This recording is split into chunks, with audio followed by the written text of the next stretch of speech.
Apologies were made. There was people that were still really hurt by what I made. But the allegations haven't stopped. I let a lot of stuff slide and I tolerated a lot of stuff. David's on a whole other level. It seems like a natural human tendency to abuse power. Over the past 4 years, 20 people have come forward and over 18 questionable moments have resurfaced. Before we get into the story, I just want to put out a disclaimer. Please do not send any hate to David Dobrik or anyone else mentioned in this story. This video is simply meant to report on the news and give some insight on the situation.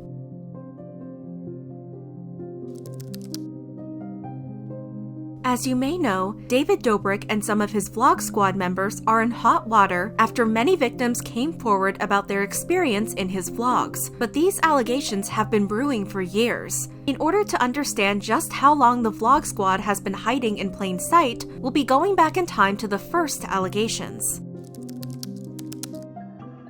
4 years ago, in June 2017, YouTuber Hardesty spoke up about former Vlog Squad member Durte Dom for the first time. She alleged he groped her and kissed her without consent at a VidCon afterparty in 2017. At the time, she received a lot of backlash for coming forward. This wasn't the only allegation. Back in February 2019, Trisha Paytas spoke up about other Vlog Squad members for the first time. She exposed multiple members of the Vlog Squad, including Brandon Cavillo for allegedly dating a minor, Todd Smith for sleeping with women while Jason's underage kids were staying in rooms nearby, and her 47-year-old ex-boyfriend Jason Nash for going after young women. But the biggest news she shared was about David Dobrik. David's on a whole other level of being an actual horrible person. I just have always said repeatedly to David, that I'm like, it's not a funny joke, it's not funny. I don't think there should be a YouTuber out there that like ruins people's lives, like that literally, because like he messes with people for vlogs and he provokes people for vlogs, and I don't think it's right. Trisha also made a prediction about the future of the Vlog Squad that seems to be accurate today. And something bad is going to happen in that group. I don't know what it is. Something bad, something dangerous. Trisha also revealed the Vlog Squad tried to silence her by telling her not to post her video. At the time, people didn't take Trisha seriously and thought she was bitter from her breakup with Jason. Around 6 months later, in August 2019, Trisha spoke up again after Vlog Squad member Jeff Wittek said she f***ed over his friends. Trisha argued she was speaking out against things that are inappropriate. Trisha shared a new piece of information about how David got too involved in her relationship with Jason. He told Jason he had to break up with me because we made a video saying it was David's fault, because that night Tana Mongeau came over. He wanted us to go like in a room and pretend like we were a threesome. She's like, I'm not comfortable with that. I wasn't comfortable with that, and David kept pushing it. Trisha also called out all members by saying, you all have dirt. You all have dirty past and dirty things happening right now. But both of Trisha's attempts at revealing the true nature of David's vlogs went unnoticed. Her voice remained unheard until she connected with Ethan Klein. This created a ripple effect and many more victims came forward. This happened 2 years later, in 2021.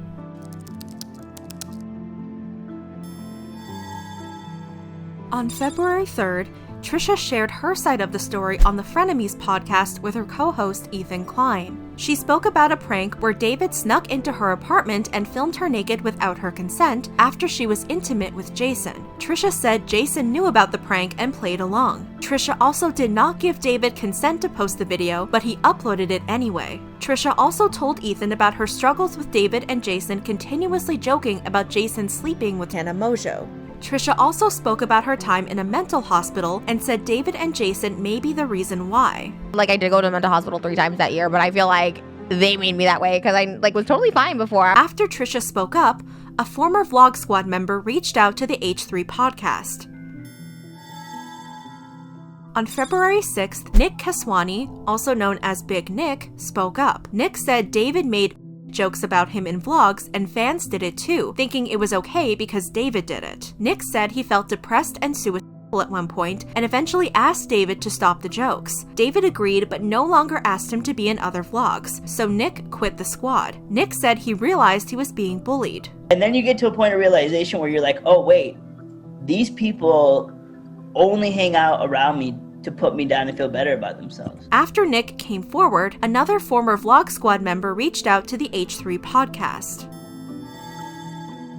On February 13th, Seth Francois spoke up. Seth said David planned an SA bit using Jason as the assaulter. In the bit, Jason kissed Seth without his consent. David also made racially themed jokes at Seth because of the color of his skin. Seth shared the aftermath of the SA bit. Now millions of billions of people kind of are misconstruing like my own sexuality and how I feel about participating in something that he didn't have my consent for. So I end up moving to a different state to kind of get away from it. So it's not like people coming up to me left and right, bringing up a situation that is legitimately traumatizing. Seth said he reached out to David and Jason, but they both ignored him. So he finally decided to speak on the H3 podcast. On February 18th, former Vlog Squad producer Jake Alda Coffey exposed Jason for trying to pressure him to take off his shirt in front of an intoxicated girl for a video. One time at a 4th of July party, Jason was filming with this girl who was very intoxicated. For 10 minutes, Jason and this girl kept begging me to take off my shirt, and I kept on saying no. And I told him it made me uncomfortable. Eventually, this girl chased me around the house, pinned me down, and tried to rip off my shirt as Jason would provoke her. I felt like there was nothing I could do in the moment, and I never gave him consent. Jake didn't want the video posted, and he was fired days later. Jason filmed the whole thing, and he tried to put it in the next video, and I convinced him for 3 hours not to, because I felt humiliated. And he fired me a couple days later.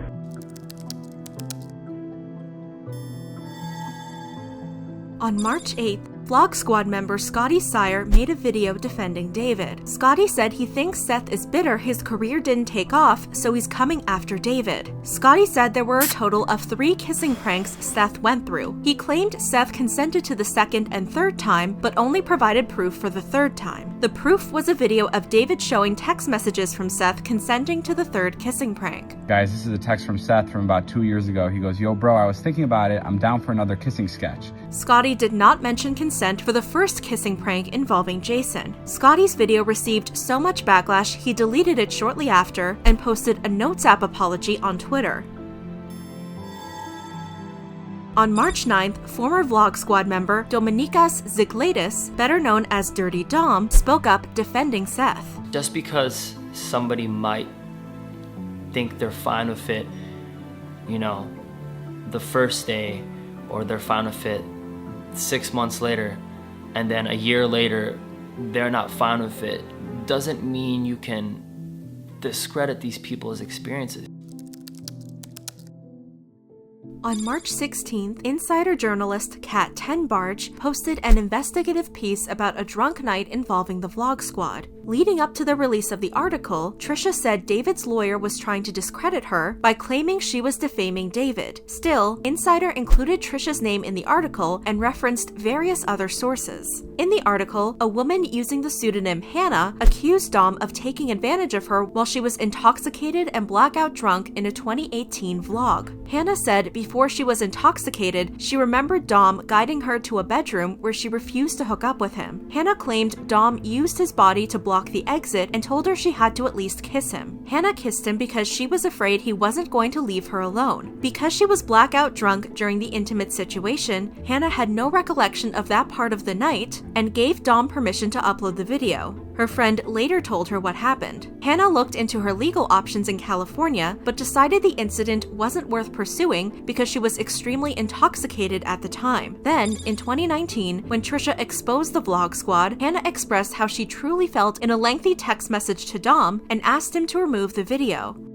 Dom asked David to remove the video, and David did. However, the two did not apologize for what happened that night. As well, Hannah said alcohol was given that night, despite all the girls not being the legal drinking age. So, what does this mean? According to Penal Code Section 261, in California, a drunk night that ends in a sexual encounter can very well turn into a lifetime sex offender registration and up to 8 years in prison. This would be applicable to Dom if Hannah pressed charges. Furthermore, Hannah and her friends were not the legal drinking age at the time, so whoever supplied alcohol to the girls can face a fine of $1,000 and 24 hours of community service, according to California Business and Professional Code Section 25658. Insider reached out to all adults present that night, but only Trisha and Jeff responded. Trisha claimed Jeff bought the alcohol, while Jeff denied he bought it and said he thinks Todd didn't either. Hannah's friend, who used the pseudonym Sarah, said she remembers who had the alcohol that night. She said she didn't drink that night because she was driving. Sarah said she remembers Todd asking the group what kind of alcohol they wanted. She also remembered Todd and Jeff coming back to the apartment with Todd allegedly holding a bottle of Jack Daniel's whiskey. Sarah shared a photo with Insider of Dom allegedly sitting with Hannah and her friends beside a bottle of Jack Daniel's whiskey and a 2-liter bottle of Pepsi.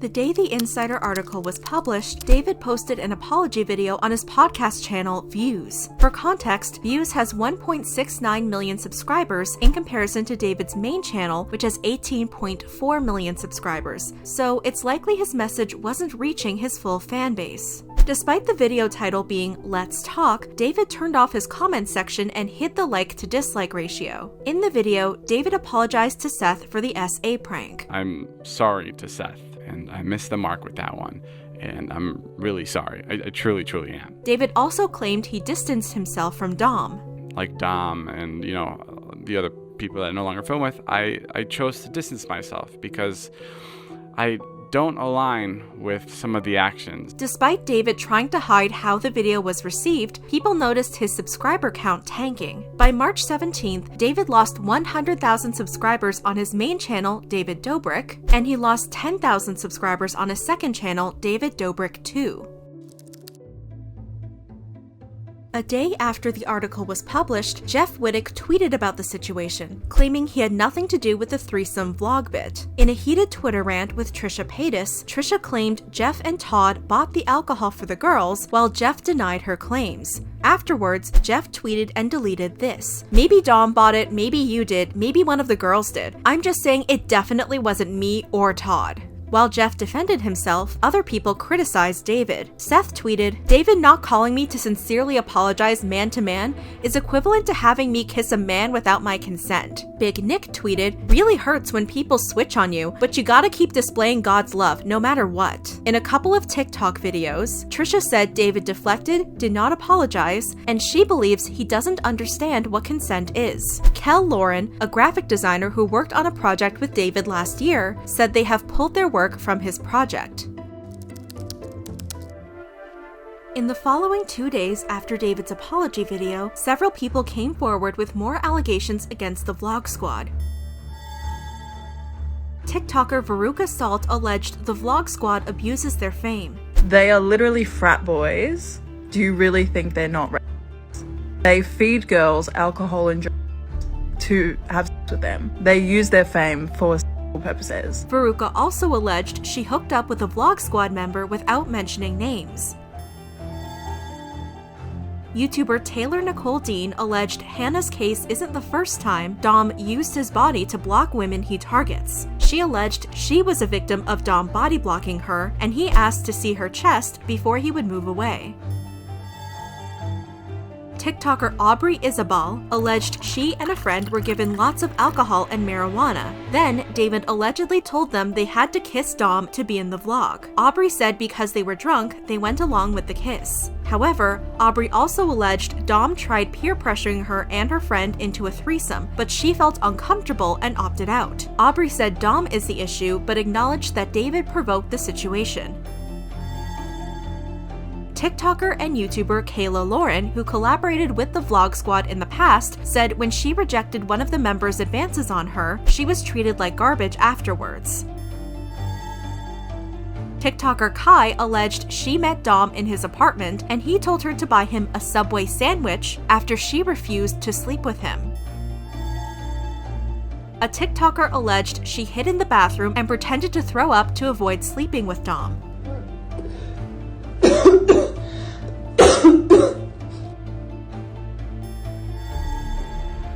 TikToker Lily Ruth Rose alleged Dom forced her and her friend to give him massages. She also alleged he slapped one of them. A Twitter user alleged she was 15 when Dom invited her to his apartment. She said she wanted to see the apartment in David's vlogs, but realized Dom was alone.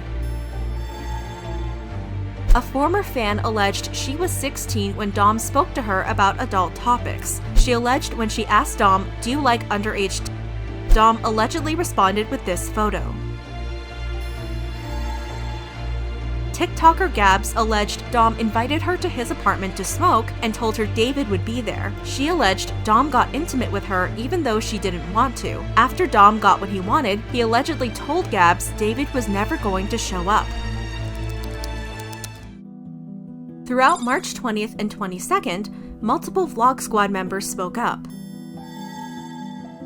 Jeff Wittek uploaded a YouTube video titled My Truth that repeated what he said on Twitter. He denied buying the alcohol and brought up Trisha as a non-credible source. Jeff also tried to discredit Kat Tenbarge by playing part of an audio recording of their conversation without context. In the audio Jeff played, Kat appeared to apologize to Jeff and say she believes he may have just been a bystander. He encouraged his viewers to criticize Kat for still choosing to include his name in the Insider article. Kat later explained the missing context from Jeff's misleading video. She said she was apologizing for people calling him a and she was not calling him a bystander for the alcohol involved. Kat said she is retracting her apology to Jeff. Jeff also appeared on Frenemies to discuss his truth video, but was ripped apart by Ethan and Trisha. Jeff assumed Trisha was the only source accusing him of bringing alcohol, but the Insider article revealed Hannah's friend Sarah remembered seeing Jeff and Todd come back together from buying alcohol, and Todd was allegedly holding the alcohol. Jeff said he did not read the Insider article. Jeff also could not give a clear answer on how long he was present that night. He alleged he left and came back, staying for a total of 30 minutes. However, Ethan suggested Jeff was there for the full 2-hour vlog by showing a photo at the end of the night where Jeff is present, while Hannah is being held up by a friend due to being blackout drunk. Jeff eventually apologized to Kat through the Frenemies podcast. Kat thanked him for his apology.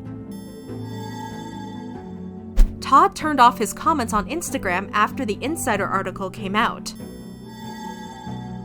Carly and Erin uploaded a video explaining they were not present the night of the Dom allegations. Carly said what Dom did was disgusting and said she hopes he faces consequences. Erin also added, "We think that everyone who was involved in the situation should take accountability." David's assistant, Natalie Mariduena, posted an Instagram story which said, "I'm upset and angry and do not condone the behavior detailed in the article." However, people did not accept Natalie's statement and brought up how she edits the vlogs. It's unclear if she edited the vlog from the night Hannah and her friends were present. People also pointed out she's dating Todd, who may have supplied the alcohol that night. Throughout March 19th to the 22nd, multiple sponsors dropped David, including DoorDash, EA Sports, Dollar Shave Club, Chipotle, Bumble, Angel City Football Club, 776, SeatGeek, Frank's Red Hot, and David's recently founded app, Dispo. On March 23rd, David uploaded a second apology video. David said he fully believes Hannah and said he wished he never posted the video, even with her consent. He claimed he did not know what was going on in the room and added, "It was completely wrong, and I wish I was more responsible, and I wish I was more aware at the time, and I'm so sorry I missed that." David apologized for taking Dom's word, claiming he couldn't wrap his head around the fact that a childhood friend was doing this. David said he made the choice to stop filming with Dom in 2019 when he started considering the role of power dynamics and the influence he had on people. However, David acknowledged he did not reach out to the girls privately to apologize. David said he would make himself available for anyone who wants to reach out to him, and said he would be reaching out to some people as well. David directly apologized to Hardesty because Dom allegedly groomed her in 2017. David also announced he would be taking a short break from social media. After David uploaded his second apology video, he lost 100,000 subscribers. People had mixed feelings. Friendly reminder that David Dobrik released his second apology video when brands started to drop him. If he wanted to be sincere, he would have released an apology video in 2019 when the victim came forward, not when brands started to drop him. David Dobrik apologized because it was the only thing he could do. Now, whether or not he did it just to salvage what he has left of a career, or that he truly feels sorrow for what he enabled, is up for debate. I hope it can, in some way, can help the survivors involved. All the people who flipped the switch on David Dobrik just because he shed a little crocodile tears? Clowns. Trisha also had a lot to say. At first, Trisha said she was glad David was acknowledging things, but later, Trisha said she doesn't buy that David has changed and listed multiple reasons why. Just 2 weeks ago, David sent Scotty texts to try and discredit Seth's stories. Last week, his lawyer sent 4 paragraphs to Insider discrediting me in disgusting detail. Sorry if I don't buy that he's changed and wants to hear people out now. A few days for a miraculous turnaround? This would have felt more sincere 6 months from now after he's reached out to people directly, after he's donated to causes, researched, and educated himself. 3 days after you attempting to discredit people isn't believable. Still waiting on Jason, Todd, Zane, Brandon, and Natalie to take their accountability in SA, statutory and covering it up they've participated in. Let's not forget David's lawyer sent the Insider a very threatening letter if they mentioned David in the article, and now over the course of a few days he's acknowledging it and he's sorry? Stop editing apologies. Why so many jump cuts? And with that, I'm officially done with David. F you, David, you're a piece of shit. You and Jason owe Seth and so many other people apologies. You didn't change in 1 week. Work on yourself for real. Donate the money you made of traumatizing people to charities. F you. People also pointed out an inconsistency in David's video. He claimed to have distanced himself from Dom in 2019. However, someone shared a screenshot of David in Dom's video on March 1st, 2020. David was also spotted in photos on Dom's Instagram in February 2020. David was still promoting Dom in his YouTube descriptions as recently as April 2020. People also noticed David, Jason, and Nik were still following Dom on Instagram. David eventually unfollowed Dom. Big Nik and Jake Alda Coffey revealed David apologized to them. Hardesty, who David directly apologized to in his video, was not impressed with David's apology and retweeted a couple of tweets criticizing David. David Dobrik said he couldn't wrap his head around the fact that his childhood friend was and that's literally the problem. Men will ignore and discredit women but won't hold their besties accountable. Also, I used to love David Dobrik and the Vlog Squad so much, but everyone's saying his apology is genuine? LMFAO, did I miss something? Because it really isn't even any of y'all's apology to accept. Leave that up to the victims. 12 days after David's apology, Ali uploaded a video revealing David reached out to her to apologize again. She said after talking to him, she doesn't think he's malicious and believes he feels really bad. Jeff Wittek also spoke up. He apologized for his My Truth video and deleted it. Jeff said David never told him about Hannah talking about her SA story. Jeff said he donated to RAINN, an organization that helps survivors of SA. As all this was happening, paparazzi caught Jason and his alleged girlfriend, Rachel Velasco, having an emotional conversation in the car. Later in the video, Rachel is seen sitting alone on the curb with her head down. Rachel explained she was alone on the curb because she was waiting for her dog to leave dog school, and seemed to suggest she was crying for no reason. A few days later, Trisha shared a screenshot of Jason texting her, asking her to talk. He told her to call him and sent a heart emoji. Trisha did not respond. About a week later, Rachel posted and deleted text messages she sent to Jason and David asking them both to tell their PR team to contact her immediately because she allegedly got doxxed. She also said she and called Jason terrible and selfish for not checking up on her. Tana also seemed to comment on the situation by posting a TikTok that said, "Me every time I hung out with a male influencer double my age as a teen." The lyrics to the song playing in the background said, "I think this is affecting me mentally, like long-term it's gonna f*** with me." There were many times Tana was around older men when she was younger, and Jason Nash was one of them. Todd Smith apologized for his role the night Dom SA'd Hannah. He denied purchasing alcohol for the girls. David was removed from the No Place for Hate anti-bullying tour. HelloFresh cut ties with David and other Vlog Squad members. On March 25th, YouTube temporarily demonetized David Dobrik's and Durte Dom's YouTube channels. However, people noticed David's videos were re-uploaded to his Facebook page. It's unclear if this was done by David or his company. By March 25th, David lost a total of 400,000 subscribers, and on March 26th, he removed around 2.3 billion views from his main channel, indicating he was deleting videos. Hardships with businesses were not the only things David had to face. David almost lost a friend. I'm sensing some pain, some trauma. Well, yeah, I nearly died. I came an inch from death and I came an inch from losing my eye. In early April, Jeff Wittek released a docuseries called Don't Try This at Home and revealed his near-fatal experience came from a stunt he tried to perform in a Vlog Squad video. In the docuseries, Jeff said the Vlog Squad got together to film crazy stunts as their comeback video. Jeff said David showed them videos from YouTuber Devin Supertramp as inspiration. Devin's video includes stunts like track hoe boarding, cliff jumping, and bungee jumping, to name a few. The Vlog Squad planned a few stunts, but one of them didn't go well for Jeff. They went track hoe boarding, which is wakeboarding off an excavator. At first they followed the rules, but Jeff said they needed to make the video funny, so he held onto the string attached to the excavator without any standing support from a board. David was controlling the excavator, and it appears he was moving too fast and came to an abrupt stop. Then Jeff crashed into the machine. It was a near-fatal experience and Jeff almost lost one eye. Luckily, he recovered. This wasn't the only injury David has caused. A video from August 2016 also resurfaced of David telling a story of the time he threw a pine cone in his friend Alex's eye, which caused a staph infection. This infection ate away at Alex's bone marrow, so he had to get a hip replacement and other procedures. This resulted in a $10,000 medical bill, and Alex remained on crutches for 4 years. Heath Hussar injured his shoulder and arm in late June. I don't know if I did something but didn't feel it, but last night after we got back, I was sitting there, I was like, ow, this is really hurting inside. Then I realized I can't lift it up above this. Which is the same month the Vlog Squad went on the Utah trip. This led people to speculate Heath's injury may have been from the excavator as well. But this goes to show that sometimes overdoing things for YouTube content isn't always a good idea. Despite David's apology, people still had more to share about the Vlog Squad's terrible past.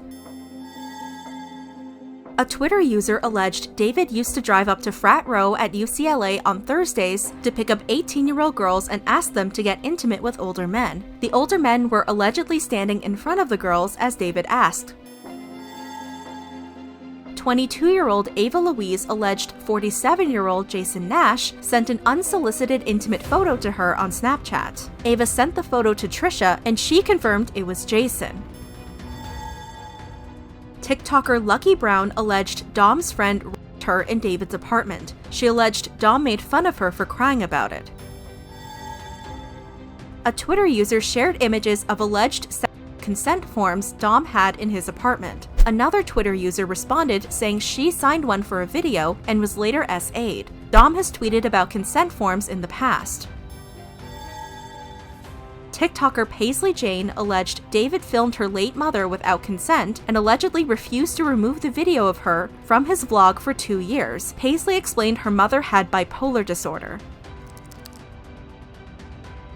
There were also a lot of resurfaced video and audio clips that people shared throughout this situation. Here are some of the notable ones. In a YouTube video from March 2018, David said, "Just like in my vlogs, I'm always the guy who manipulates people and tells them to do stupid stuff." A video resurfaced of 2 girls discussing their hookup with Dom. One girl said it wasn't her choice, and David responded, "That's what every girl says when they hook up with Dom." A video resurfaced of David showing off his bar cart. He said he doesn't drink and the cart is there for his friends. He said, "I get most of my work done when my friends are super drunk, cause I film basically everything." A video resurfaced of David pranking Jonah into believing he was cast in a movie. Jonah got upset about it and David responded, "It's what we do. It's why we do it better than most people. We make people want to end their own lives." A 2017 tweet resurfaced of David saying, "If I left everything in the vlogs that I recorded, we'd all be in prison." Audio from the Views podcast resurfaced of David saying he lives by the philosophy of don't ask for permission, ask for forgiveness later. David was referencing a time he brought a horse into a restaurant without the owner's consent.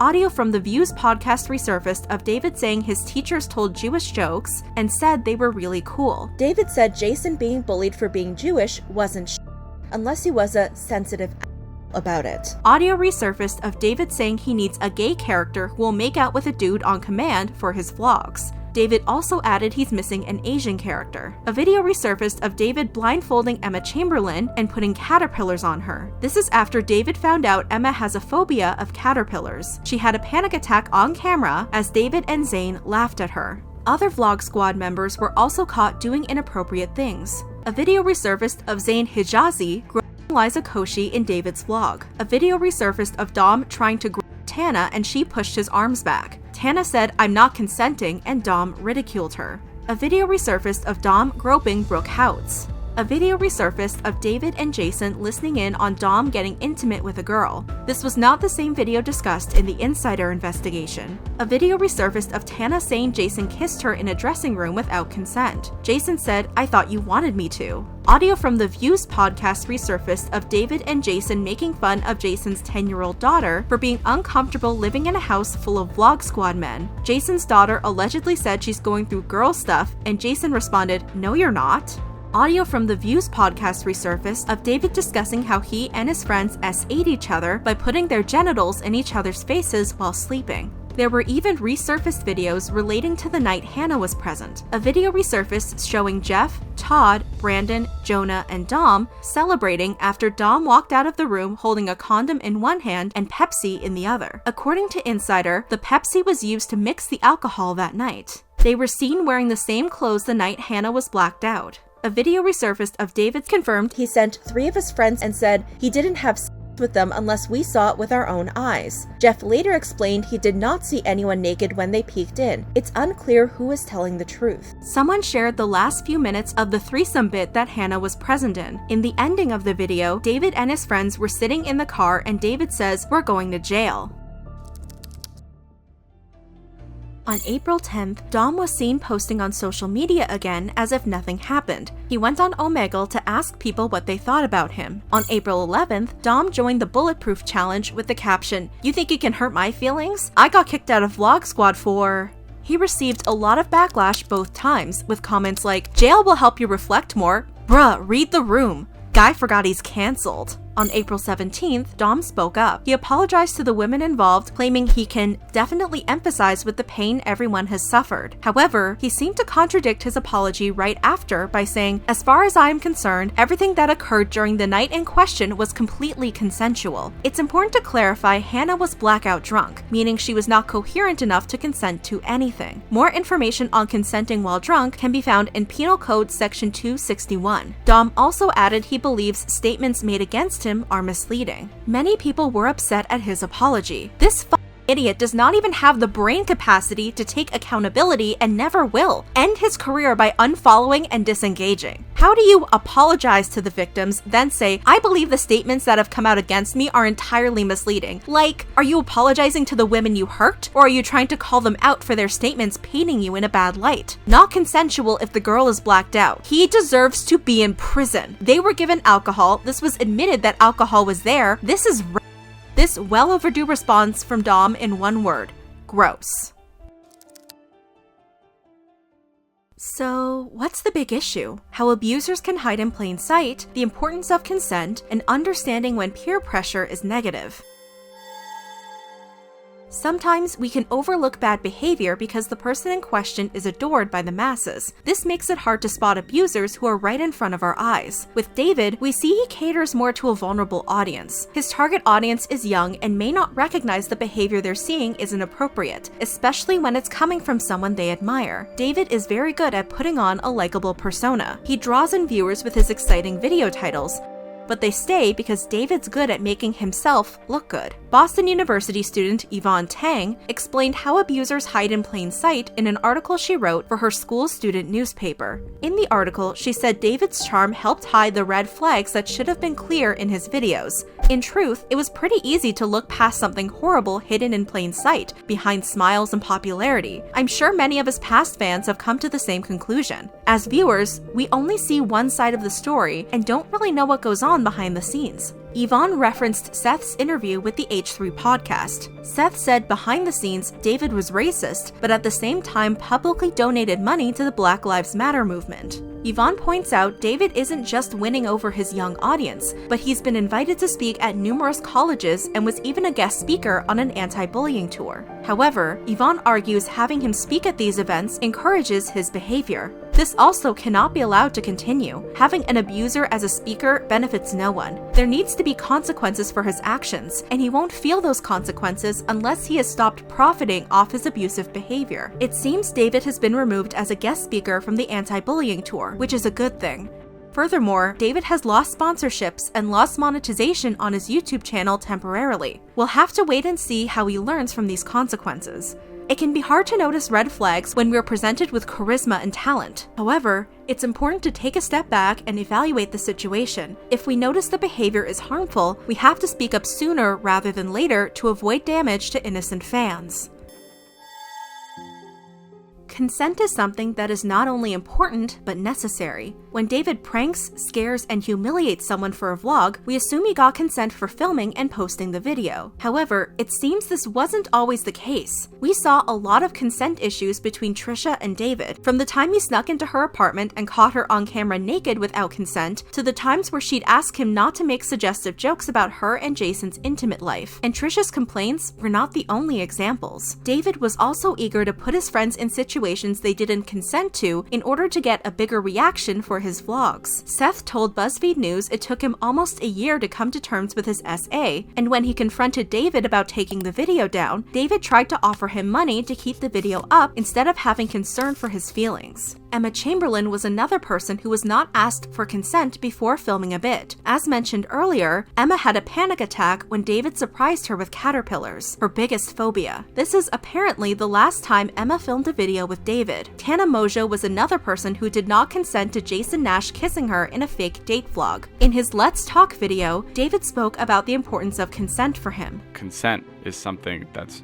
super important to me. I always make sure that whatever the video I'm putting out, I have the approval from that person. Even if David had received consent from his friends, it's important it was enthusiastic consent. In an article from RAINN, we can see what enthusiastic consent is and how it applies to different situations. RAINN's page talks about consent in regards to intimacy, but a lot of the rules for consent can apply to getting consent for vlogging as well. They remind their readers that consent can be withdrawn at any time, and it's important to check for consent multiple times to make sure the person is still consenting throughout the situation. RAINN describes enthusiastic consent as a newer model for understanding consent that focuses on a positive expression of consent. Simply put, enthusiastic consent means looking for the presence of a yes rather than the absence of a no. They also give examples of what enthusiastic consent can look like. Letting your partner know that you can stop at any time, periodically checking in with your partner, such as asking, "Is this still okay?" Providing positive feedback when you're comfortable with an activity, explicitly agreeing to certain activities, either by saying yes or another affirmative statement like, "I'm open to trying." They state that not giving consent isn't always a no either.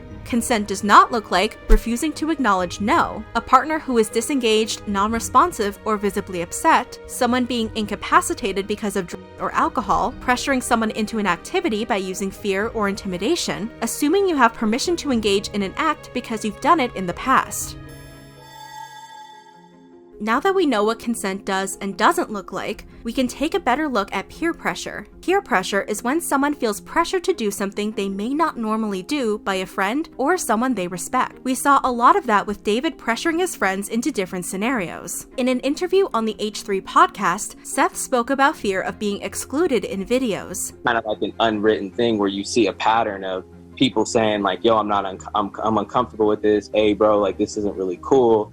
That all of a sudden they just disappear and then they're not videos anymore. Another issue with the Vlog Squad and peer pressure was actually with Jason, when he tried to convince Jake to take his shirt off in front of an intoxicated girl. It certainly wasn't fair to have to beg for Jason not to post the video and then to have been fired shortly after. Peer pressure is closely related to consent, in that peer pressure is often used to get consent from people. However, as we learned from RAINN, refusing to acknowledge someone saying no means you don't have the person's consent. Pressuring someone into saying yes is not consent either. This is why enthusiastic consent is so important. It's one of the best and safest ways to get consent from someone. Peer pressure isn't necessarily always negative. People can be influenced into doing things that will benefit them. However, as we've seen with the Vlog Squad, there were many times it wasn't used in a positive way. Overall, this is a very serious situation that has many people shocked. David was always seen as a positive and fun YouTuber, but without a doubt, he provoked and even created a lot of terrible situations. While shock value can make a video more interesting, creators have to ask themselves if what they're doing is appropriate. Is it legal? Is it consensual on all sides from beginning to end? Will it be traumatic for the participant? Like Trisha said in her 2019 video, and I said, not everything is for your freaking vlog. No, it's just a vlog. What What are your thoughts on the situation? Let me know in the comments below. If you like this video, hit the like button. To keep up on all the tea, consider subscribing to the channel.